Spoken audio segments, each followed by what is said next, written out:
शिवसेना की नेता नीलम गोऱ्हे उद्धव ठाकरे पे आरोप लगा रही है कि जब वे उस पार्टी में थी तब उस पार्टी में 2 मर्सिडीज की जगह एक पार्टी की पोस्ट मिलती थी। अब दिल्ली में ये सब वाकया हुआ, उसके बाद महाराष्ट्र में सियासत छिड़ चुकी है। उद्धव ठाकरे गुट के नेता हमारे साथ है, सुषमा अंधारे। ये किस तरह के एलिगेशंस लग रहे हैं, क्योंकि ऐसा पहली बार नहीं हो रहा। इससे पहले एकनाथ शिंदे ने खुद कहा था कि कुछ खोके पहुंचाए जा रहे हैं मातोश्री पे। एग्जैक्टली पार्टी के अंदर हो क्या रहा है? नहीं, पार्टी के अंदर कुछ भी नहीं हो रहा है। हालांकि नीलम गोरे जिन्होंने यह बेतुका बयान दिया है, तो नीलम गोरे की फितरत पहले समझ लीजिए कि नीलम गोरे असल में है क्या। तो नीलम गोरे की जो शुरुआत थी वो एसएफआई थी, फिर बाद में भारी बहुजन महासंघ थी। भारी बहुजन महासंघ में 1984 को जब उन्होंने इलेक्शन लड़ा था, किस तरह से वह बीजेपी के लिए कारगर साबित हुआ था। आई थिंक गुरदास कामत और प्रमोद महाजन जी तब इलेक्शन लड़ रहे थे आपस में। जिस भारी बहुजन महासंघ ने राजनीतिक पहचान नीलम गोरे को दी, उसी भारी बहुजन महासंघ और प्रकाश अंबेडकर इन सभी से बेईमानी करके वह वहाँ से चल पड़ी। फिर वहाँ से वो राष्ट्रवादी कांग्रेस में चले गए। पवार साहब ने एक महिला नेतृत्व बढ़ने के नाते उनकी काफ़ी सराहना करने की कोशिश की, महिला धोरण में उनको लेने की कोशिश की, लेकिन नीलम गोरे वहाँ पर भी नहीं टिक पाई। फिर नीलम गोरे शिवसेना की ओर आई। शिवसेना के कितने ही जो हमारे यहाँ जिसे कड़वा शिवसैनिक कहा जाता है, ऐसे कितने ही कट्टर शिवसैनिक थे। इन सभी के हक छीनकर 4 बार उन्होंने एमएलसी हासिल की, लेकिन इसके बदले नीलम गोरे ने पार्टी को क्या दिया?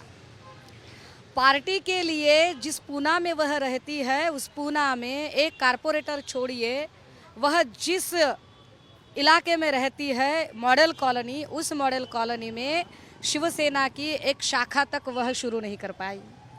वह नीलम गोरे अपनी उपसभापति पद की कोजी चेयर बचाने के लिए हमारी पार्टी छोड़कर शिंदे गुट के साथ हो गई। अब उन्हें ऐसे लगता है कि वह शायद इस तरह की बयानबाजी करके सत्ताधारी पार्टी को खुश कर पाएंगी, और सत्ताधारी पार्टी को खुश करके शायद उन्हें राज्यसभा या मंत्री पद मिल जाएगा। उन्हें वह मिले, मुझे उससे कोई लेन देन नहीं, लेकिन अपने मंत्री पद या राज्यसभा पद के लिए अगर वह ऐसे बेतुके बयान करेंगे तो पार्टी के कार्यकर्ता उसे नहीं सह पाएंगे, क्योंकि यह पार्टी प्रबोधनकार ठाकरे और बाला साहब उनकी संकल्पना से और बाला साहब ठाकरे की मेहनत से खड़ी हुई पार्टी है। इस पार्टी का आज तक का जो इतिहास रहा है, इस पार्टी ने छोटे से छोटे तबके के लोगों को एक पहचान दी है। महाराष्ट्र के ज़्यादा से ज़्यादा ओबीसी लीडर इसी पार्टी से उभर कर आए हैं। कल्पना नरहिरे से लेकर चंद्रकांत खैरे तक, या आज जो आपके सामने बात करी सुषमा अंधारे है, यह शिवसेना की देन है। ऐसी पार्टी पर जब वह लांछन लगाती है, तब सिर्फ वह पार्टी पर नहीं बल्कि इस पार्टी की नींव रखने वाले प्रबोधनकार ठाकरे और वंदनीय बाला साहब, इनके उन सारे उदात्त और भव्य दिव्य जो विचार परंपरा है, उस पर वह लांछन लगाने की कोशिश है।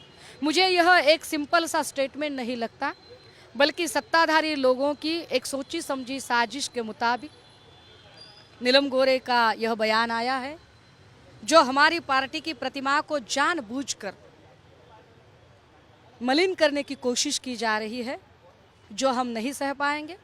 और इसके लिए हम एक कानूनन लड़ाई का हिस्सा मानकर आज उन पर मुकदमा दायर कर रहे हैं। तो देखो, अभी तो आगे जाके आप लीगल एक्शन लोगे, मुकदमा दायर करोगे, लेकिन नीलम गोरे जो है ये पार्टी में बहुत साल काम कर चुकी है, 4 बार एमएलसी रह चुकी है। उद्धव ठाकरे ने फिर उसके बाद उन्हें उपसभापति भी बनाया, फिर वो वहाँ चली गई। तो इतने साल काम करने के बाद पार्टी में ये सब कुछ हो रहा है, ऐसा उनका कहना है, इसलिए लोग इसे देख रहे हैं।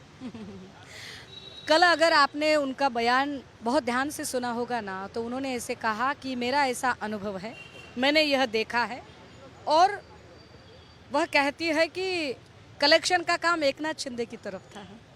तो मुझे लगता है कि एकनाथ शिंदे बहुत बेहतर तरीके से जानते होंगे अगर उनकी तरफ कलेक्शन का काम था तो कितने पैसे उनके पास आए, नीलम गोरे के पास कितने पैसे आए, क्योंकि सारे लोगों को। तो शिंदे ने तो इससे पहले भी कहा है कि मातोश्री पे खोके पहुंचा रहा था। कौन पहुंचा रहा था ऐसा? नहीं, तो इसका अर्थ यह है कि एकनाथ शिंदे कौन सा फिर दूध का धुला है।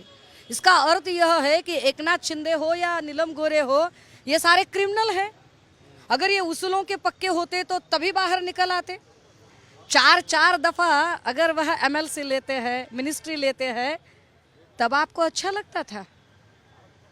अब आपको यह पूरा ज्ञान जो है, यह जो दार्शनिकता है, अब आपको जाकर सूझ रही है। इसके पहले आपका यह ज्ञान कहाँ था? ये दार्शनिकता आपको पहले क्यों नहीं सूझी? तो ऐसा है कि जिस थाली में खाएंगे वहीं पर छेद करने वाली जो एक प्रवृत्ति होती है, नीलम गोरे उसका बड़ा सर्वोत्तम उदाहरण है।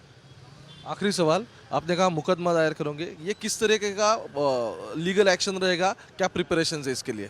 क्योंकि कोई ग्राउंड्स देना पड़ेगा आपको। ये डिफॉर्मेशन केस है। मैंने कहा कि यह पार्टी महाराष्ट्र के छोटे से छोटे तबकों को न्याय दिलाने के लिए है। यह पार्टी कितने ही ऐसे अनगिनत समूह है, छोटे तबके हैं, जहाँ से उन्होंने रिप्रेजेंटेशन खड़ा किया है। नीलम गोरे का बयान अपने आप में सिर्फ एक बयान नहीं, बल्कि प्रबोधनकार ठाकरे जी की विचारधारा,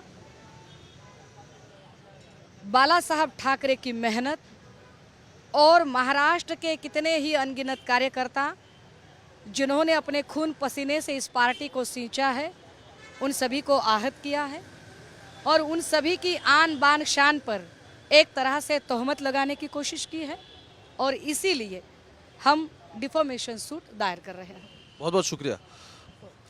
खुद सुषमा अंधारे थी हमारे साथ। इनका कहना है कि अब वो डिफेमेशन दायर करेंगी और पूरा जो कुछ भी मामला होगा इस मर्सिडीज के एलिगेशन का, वो अब इसके आगे कोर्ट में लड़ा जाएगा।